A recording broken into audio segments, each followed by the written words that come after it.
لا الہ الا اللہ. میں نے اپنے نبی کا نسب یاد کیا اور میں روزے پہ حاضر ہوا. میں نے کہا یا رسول اللہ، ہمارے مراسی ہمارے ماں باپ کی، ہمارے دادے پردادے کی جھوٹی تعریفیں کرتے ہیں اور ہم سے سب کچھ لے کر جاتے ہیں جو ہماری حیثیت ہے.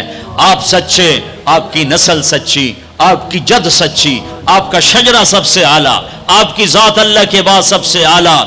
آپ کے اور ہمارے درمیان آخرت کا پردہ ہے، ورنہ اللہ نے آپ کو زندگی دی ہے. میں آپ کو آج آپ کا نسب سناتا ہوں، آپ کا میراثی بن کر اور آپ کے گھر کا سائل بن کے. میں آج آپ کا نٹ بن کے، ہمارے ہاں چند الفاظ استعمال ہوتے ہیں: ڈوم، میراثی، بھنڈ، نٹ، پیرنا، میر عالم، جھتا. یہ 7 لفظ استعمال ہوتے ہیں میراثیوں کے لیے. میں سارے لفظ اکٹھے کر کے آپ کا جھتا، آپ کا ڈوم، آپ کا میراثی، آپ کا نٹ، آپ کا میر عالم، آپ کی تعریف کرنے، آپ کے پیو دادے کی تعریف کرنے آپ کے در پر حال. آپ کا پیرنا، یہ ہمارے ہاں 7 نام ہوتے ہیں. میں نے کہا الصلاۃ والسلام علیک یا رسول اللہ بن عبداللہ بن عبد المطلب بن ہاشم بن عبد مناف بن قصی بن کلاب بن مرہ بن کعب بن لوی بن غالب بن فہر بن مالک بن نضر بن کنانہ بن خزیمہ بن مدرکہ بن الیاس بن مدر بن نزار بن معد بن عدنان بن اود بن حمیسہ بن سلامان بن عوس بن بوز بن قموال بن ابی بن عوام بن ناشد بن حزا بن بلداس بن یدلاف بن طابخ بن جاہم بن ناحش بن ماخی بن عیفی بن عبقر بن عبید بن الدعاء بن حمدان بن سنبر بن یثربی بن یحزن بن یلحن بن ارعوہ بن عیدی بن زیشان بن عیسر بن اقناد بن ایہام بن مقصر بن ناحد بن زار بن سمی بن مزی بن عوض بن عرام بن قیدار بن اسماعیل بن ابراہیم بن آذر بن ناحور بن سروج بن رعو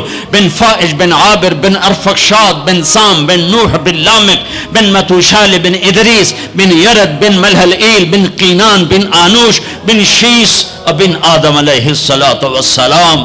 اگر بنی ہاشم دی خیر یوں تو کر نہیں سکا کہ شرطے کھڑے ہوتے ہیں، تو میں نے دل ہی دل میں کہا بنی ہاشم دے دیر سلامت، حسن حسین دے دیر سلامت، علی جعفر دے دیر سلامت، قاسم عبداللہ دے دیر سلامت.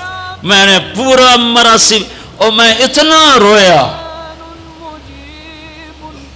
کہ میرا رواں آنکھ بن گیا اور آنسو. یہ صبح کی بات، میں عصر پڑھ کے نکلا، نوجوان میرے پاس آیا. آپ طارق جمیل صاحب ہیں؟ جی. کیسے پہچانا تم نے؟ کہاں کے ہو؟ کہا میں ساؤتھ افریقہ کا ہوں.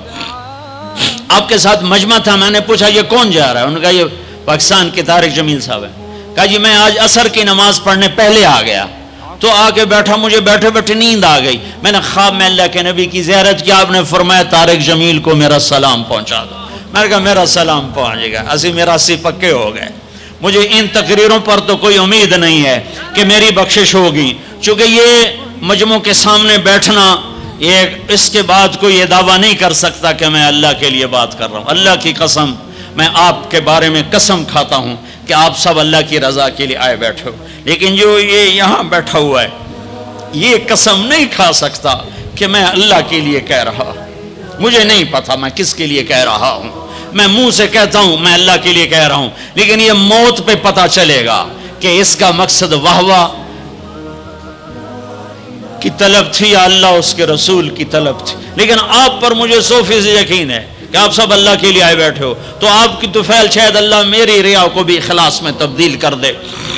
تو میرے یہ تصور میرے دل میں، اور میں ہر بیان میں اپنے نبی کا شجرہ بیان کرتا ہوں.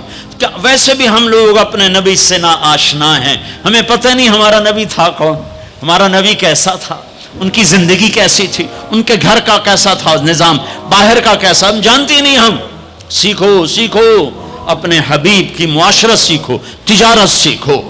آپ طاقت میں آئے تو آپ نے کیا کیا، آپ تاجر بن کے آئے تو آپ نے کیا کیا، آپ خامن بنے تو آپ نے کیا کیا، آپ باپ بنے تو آپ نے کیا کیا، آپ جنگ میں آئے تو آپ نے کیا کیا، آپ نے ہتھیار اٹھائے تو آپ نے کیا کیا، آپ نے صلح کی تو آپ نے کیا کیا، آپ مسلح پر آئے تو آپ نے کیا کیا، آپ کی رات آئی تو آپ نے کیا کیا. سیکھو. إلا الله لا إله إلا الله.